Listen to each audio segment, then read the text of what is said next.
Journal continues. At the table now, a gentleman named Andrew Breitbart, who is publisher of something called Breitbart.com. And before we get to the issues that you talk about, tell us a little bit about who you are, what you do, and what you hope to accomplish. That's a difficult one to answer. That's why I don't even have business cards, because I don't have a title. I guess I do a lot of new media. I have a website, Breitbart.com, which is a news aggregation source. In all the years I've been on the internet, all I've cared about were the news wires. I figured out that that's where the action is. When you watch CNN and Fox News and somebody breaks in with a story and they act like somebody in that building actually discovered that story and reported on it, it's invariably the Associated Press or Reuters, and I also have Agence France Presse, the French news wire, and the three of them, in my mindset, keep me up to date in this 24/7 news cycle. So I created that website in 2005 just for the news wires, but the goal was to brand myself. I didn't want to do it in my name, but my father-in-law and my neighbor across the street, Mike Silver, said I was crazy not to do it in my name, and I don't regret it right now. But what I wanted to do was create a news organization from the bottom up. And I realized that the way to do it was with the news wires. And so what I've been doing over the last year is create a series of group blogs. That's the next layer in my plan. So we started one called Big Hollywood. That was the first one, and that was in January of this year. And we launched Big Government on September 10th with the ACORN story. So that's the second of a series of group blogs. The model is to have an editor in charge of that subject that knows that subject. I was a C student in high school, I was a C student in college, and before a big exam that I knew I was going to get a D on, I needed to find the best person in that class who took the best notes, and that's what I'm applying that skill set, finding the best expert on that subject. The editor of Big Hollywood is John Nolte. I called him during the Super Bowl this year. I said, "Hey, John, are you watching the Super Bowl? It's a pretty good game." He goes, "No, I'm watching Sudden Impact." I said, "Good hire." He's 24/7 Hollywood. He understands Hollywood from a center-right perspective. There are a lot of people in Hollywood that are center-right. They're just silent about it because they're fearful of the repercussions. So I wanted to create a website that told the American people, and in fact the world, that it's not just Janine Garofalo's Hollywood. There's another side to it as well. Big Government was the second one, and we've just this week secured that we're probably going to do about 3 more by the end of the year. You mentioned ACORN. There's this ACORN headline in the Washington Post. Duo release another video of their meeting with ACORN worker. Latest footage has audio of 2 conservatives, but not of the staff member. You're also quoted in this piece as saying ACORN has lied every step of the way. Bring us up to date on ACORN through your eyes. Well, James O'Keefe came to me, the filmmaker, having created a set of videos in which he dressed up as, or he established a premise where he was trying to help create a brothel featuring underage prostitutes from El Salvador, ages 13 to 15. He went to a series of ACORN offices to try and get loans and to try and see if ACORN would facilitate this preposterous scenario. And when he showed me these series of videos, I think it would be hard for Eric Boehlert or David Brock at Media Matters, who are critics of this story, if they were legitimate journalists and they saw a series of these videos in which at every single one of them, multiple people often in the videos agreed with the premise of trying to help the pimp and the prostitute establish the prostitution ring with underage girls, from a foreign country, that I would imagine that in a sane universe they would think, this is newsworthy. If it were an undercover operation of the NRA in which people presented themselves to be racist and wanted to figure out a way to turn an AK-47 into a automatic rifle, and the NRA said, this is all you have to do, I would imagine that they would think that that's news. I would, and I would figure out a way to put that out there. But understanding the media the way that I do, I'm a 24/7 news junkie, is I understand that the media has inherent biases. It's not a conspiracy. It just happens to be the truth. It's an organic thing. The type of people who go into journalism want to save the world. I get it, and that they lean to the left. And I had to craft a strategy to get the story out so that it would go above, so it would go past the Media Matters of the world and the Huffington Post of the world, which act as a firewall to protect the media from covering legitimate stories. Let me jump in and put the phone numbers on the bottom of the screen for Andrew Breitbart of Breitbart.com. He is publisher. Republicans call 202-737-0001. Democrats, your number 737-0002, and Independents 202-628-0205. Our guest graduated from Tulane University, 1991. Where did you grow up? Los Angeles, West Los Angeles. What were your, and who were your influences, and how did your way of thinking change over the years, if it did? My influences were solely comedy when I was growing up. I was a David Letterman addict. My license plate, embarrassingly enough, was Late Night. I'm shamed by that. I don't think I've ever said that publicly, but certainly people in my past know that. And Dennis Miller. Those were probably my two favorite, the two most important influences in my life. And I was not a political person, but I believe that being a liberal, especially in Los Angeles, especially in Manhattan, New York, the types of places that I grew up spending time in, are default cultural liberal places. And so I considered myself a liberal up until the point I graduated college, and then I had an interesting epiphany. And what was that? When did it happen? What were the circumstances? It was the Clarence Thomas hearing. It changed my life. It changed my life. How so? And it put the fight in me. I came to the Iran-Contra hearings because I like political theater. I was an American, I was a student, a high school student who took a summer program, a journalism program at American University, but it was all a ruse so I could go to the Iran-Contra hearings. Not because I had any outcome that I wanted. I just wanted to say I was there because I felt gypped that I wasn't able to attend Watergate hearings. So I went to the Iran-Contra hearings. So when I graduated from college, I was waiting tables at a hip restaurant in Venice, California, and after work I would race home to go watch the Thomas hearings. I wanted him to go down based upon the premise that the media set up, that this guy was a serial sexual harasser and basically a monster among women. I remember Barbara Boxer and Patricia Schroeder and a series of women all wearing red, standing behind Anita Hill, and I wanted to see Clarence Thomas taken down. By the end of the week, in which I watched no evidence come out, it was mystery evidence. Is that you don't understand what it's like to be a woman in the workplace. But when the worst thing that came out of it was that in all the years that she was with him, going job to job to job, getting raised, getting promoted, the worst thing that he ever said at one point, allegedly, was he said there's a pubic hair on a Coke can. I remember thinking, this is it? And Ted Kennedy and Joe Biden are asking this man whether or not he's rented pornography or knows who Long Dong Silver is. And I did not understand a world.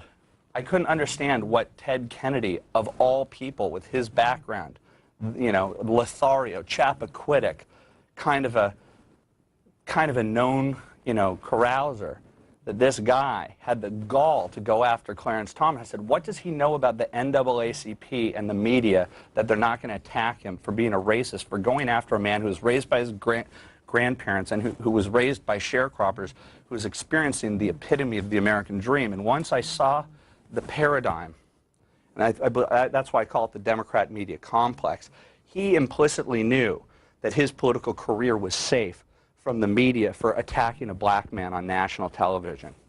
To the calls and the issues now for Andrew Breitbart, Gaithersburg, Maryland. John, Republican line, thanks for waiting. Hi there. Hello, Andrew. How you doing? Hello. Rush Rush Limbaugh fails to meet my expectations on a daily basis by mistakenly identifying the media as the state-run media. In reality, he should be labeling the Senate and Congress and the president as the government-controlled media. Because it's obvious that if Rush is telling the truth every day and the media is telling the 80% of the American people that don't listen to conservative talk radio something completely wrong, then if the media were telling the truth, then we wouldn't have these liberals in government that we have. So isn't the real problem the media? And you seem like a pretty brave guy. You went after ACORN in a pretty good way. Simply put, if we separate information, news, entertainment, and commentary from advertisement, and they have to operate in the true free market system, they will be completely wiped out. Because we've reached a time in the history of our country, Andrew, where we have to decide whether we want to have the free market principles and the constitutional ideas. And if we do, then we're going to have to separate advertisement from information, news, entertainment, and commentary, or we're going to let the media who's controlling Obama, Pelosi, and Reid, they're going to take over our country, and we're going to lose our equal ownership of this country to elitist-controlled socialism. Got the point. No question, but a comment. Any reaction? It's a thesis. Regarding Rush Limbaugh, I had a strong feeling that this administration was going to be heading down this path when it first started to attack Rush Limbaugh, right out of the gate. I believe that was in February. And now we find ourselves in October, and they're isolating Fox News. This reminds me of the college campus from whence Barack Obama and much of his minions have come, the politically correct campus that I graduated from. And these type of Stalinist, anti-free speech tactics are familiar to anybody that graduated from a public institution. And to demonize Rush Limbaugh and to use false quotes against him, as CNN did, to label him a racist, which is the worst thing that you can label a person in this country. It's the battle of my life. It's all I care about. I eat, breathe, and sleep this stuff, and I want to defeat anyone that would unfairly malign people. The Sarah Palins, the George Bushes, the Michelle Bachmans, the Joe the Plumbers, the Carrie Prejeans. What do all these people have in common when the full weight of the media goes after these people to malign them, to destroy them? That's the power of the Democrat media complex. I can't think of any other person. A Republican there are two paradigms. They're either evil or they're stupid. Over and over and over and over and over. It's the template that the mainstream media does. It has to end. We have a Democrat on the line. Kevin from Bethany, Ohio. We're on with Andrew Breitbart. What do you say? Yeah, man, I tell you, what I think is, I'm very nervous, so please forgive me for being stuttering a little bit. But when all those names he just named are people who have an agenda against the left cares about people, the right cares about money. Now, you didn't say anything when George Bush was president of the United States and people were being arrested trying to protest outside of any meetings he ever had. People bring guns to Obama's meeting. They didn't get arrested, sir. The right is wrong. The left is right. And you people are so evil, it's unbelievable. You sit there and defend Michelle Bachmann, Rush Limbaugh, Glenn Beck, Bill O'Reilly. They're all liars. And you are crazy. I tell you, this country has got me to where I don't like Republicans anymore. I won't associate with them. We're getting into a deep divide in this country because of the lies on the right, and the left try to defend itself. Now, you, a C student, obviously. I'm sorry. My hand is shaking. You got me so upset. Carla, let me jump in and get a response from our guest. Yes, that's the power of the media, to create that perception that we're evil. I mean, how did I or Ron Silver or Dennis Miller, what is it about we apostates, those who've gone from, there's no reason why a person who grew up in Brentwood, a secular liberal Jew like me, who was bathed in secular liberalism and the left, and the fundamental default belief that liberals are the feeling good people, and the Republicans are the evil people. I grew up with that perception. I grew up being told the people in flyover country are stupid. Why on God's green earth would Dennis Miller or me or any of these other people dare to go from one side to the other? It is an act of conscience It has hurt my social life. It has hurt familial relations, because on the left, whether it be on a college campus, whether it be in Venezuela, whether it be in the Obama administration, these people cannot abide by people that disagree with them, and they demonize them. And that person that just called trembling is a victim of the Democrat media complex. He has been brainwashed to believe that Michelle Bachmann, who raised 5 children and had 23 foster children, and that Sarah Palin, who lives up in Alaska, is somehow some evil monster, that those projections of the media onto conservatives to make me evil when all I want is the best for this country. What is a motive that I have? Do I want poor people not to eat? I've been accused of that by the Democrat media complex because of going after ACORN. Atlantic Beach, Florida. Bill, thank you for waiting. You're an independent. What do you have to say this morning? Go ahead. Yeah, let me make a whole statement and then ask the man a question. I work at the video store in Savannah where Clarence Thomas every Friday night, like a clock, come in and rented 3 videos. You know, you pointed out Long Dog Silver. He bought that one. He almost wore it out. He rented it so much. But you're a creep. You're a creep.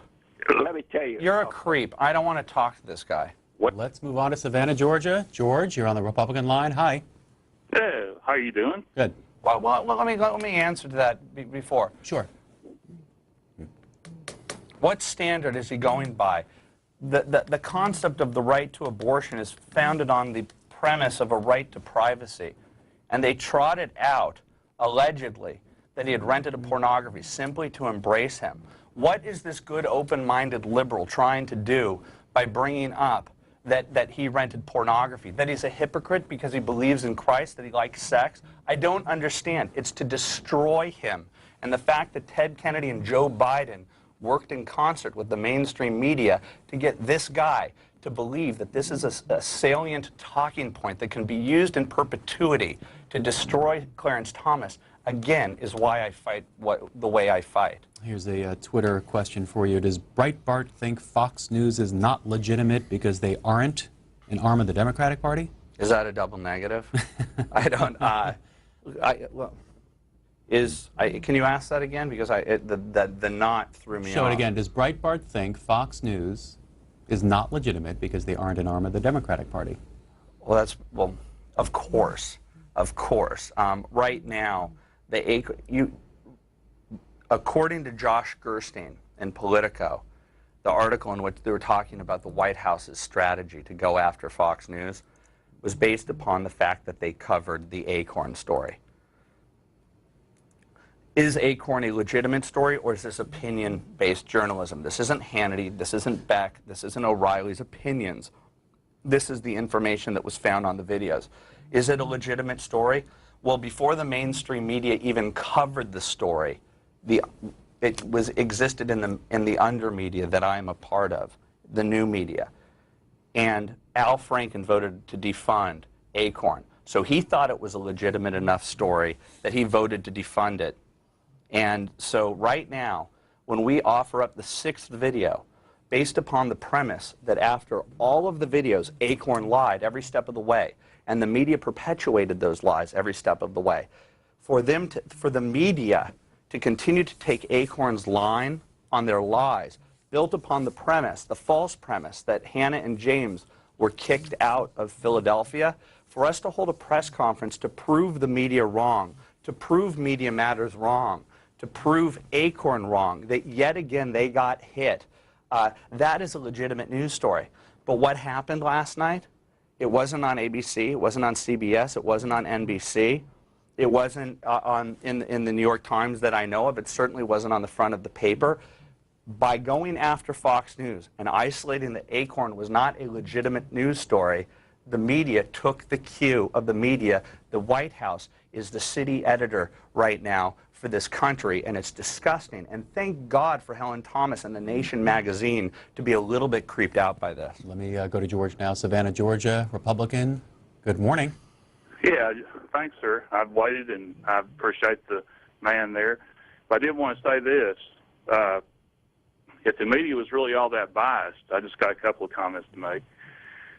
I think we really have a conservative media because you look at it, Glenn Beck and Ann Coulter get on covers of national magazine like Time and Newsweek, but the real left, which is like Noam Chomsky, is an absolute genius. He's never been on any kind of national magazine. Did you just come on the Republican line? Let me He used the false premise of being a Republican in order to get into this conversation. Let him just finish up real Why? quick. He came in under the false premise that he's a Republican and he praises Noam Chomsky. Caller, quick response, That's and then we'll an move on. illegitimate means of getting into this conversation. We still have Rockefeller Republicans, and I tell you one thing: if Anita Hill was telling the truth, then all this stuff about Clarence Thomas is true. He shouldn't be on the Supreme Court. Thanks, Mr. Breitbart. Anything you want to say there?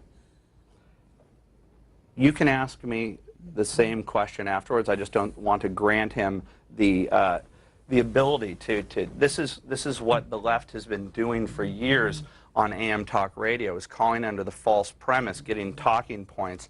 Rush Limbaugh effectively calls them seminar callers. Can't you be honest about who you are? I'm being honest here about who I am. I mean, you're a fraud. What's your take on some of the issues out there that we're talking about every day here? Economics, you see this story.